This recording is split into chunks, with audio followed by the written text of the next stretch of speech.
This is Gary with Headshot Tools, and I'm going to show you what to do when you forget to double-click on a participant's name in the queue during a shoot.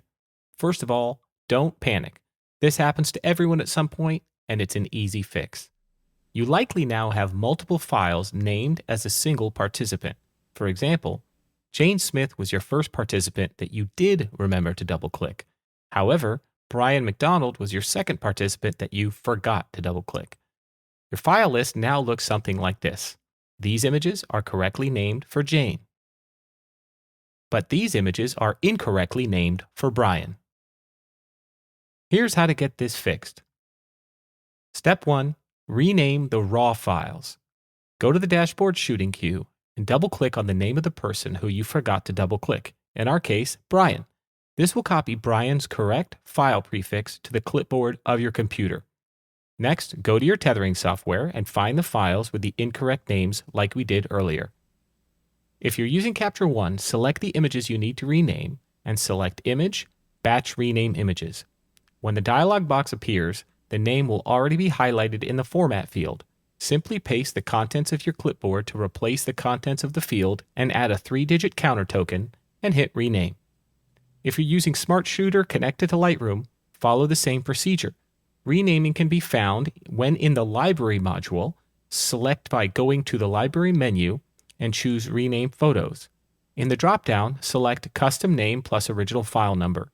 Paste the clipboard context with the correct file prefix into the custom text box and click OK. Note that if you're using Smart Shooter to tether on its own without Lightroom or Capture One, images need to be renamed one at a time.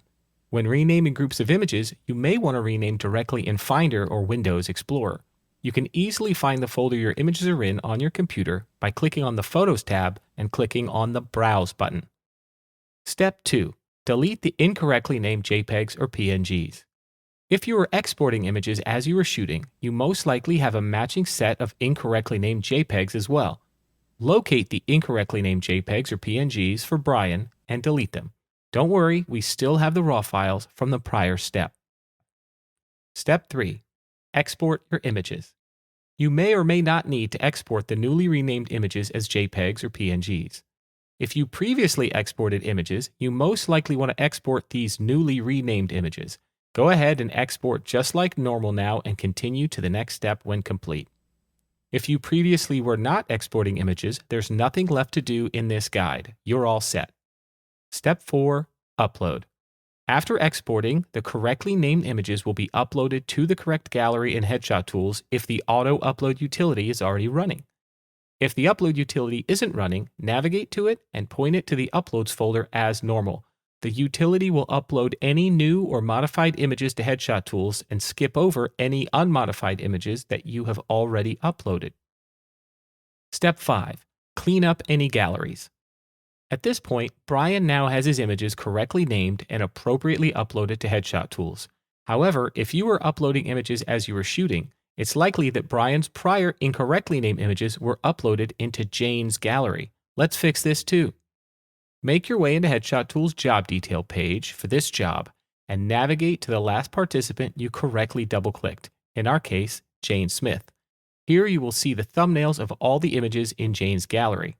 As you can see here, some of Brian's prior incorrectly named images are in Jane's gallery. To remove these, select the images that don't belong to Jane. Click the red trash can, then click Permanently Delete. This will clear the incorrect file from Jane's gallery. This will not affect Brian's gallery, so don't worry.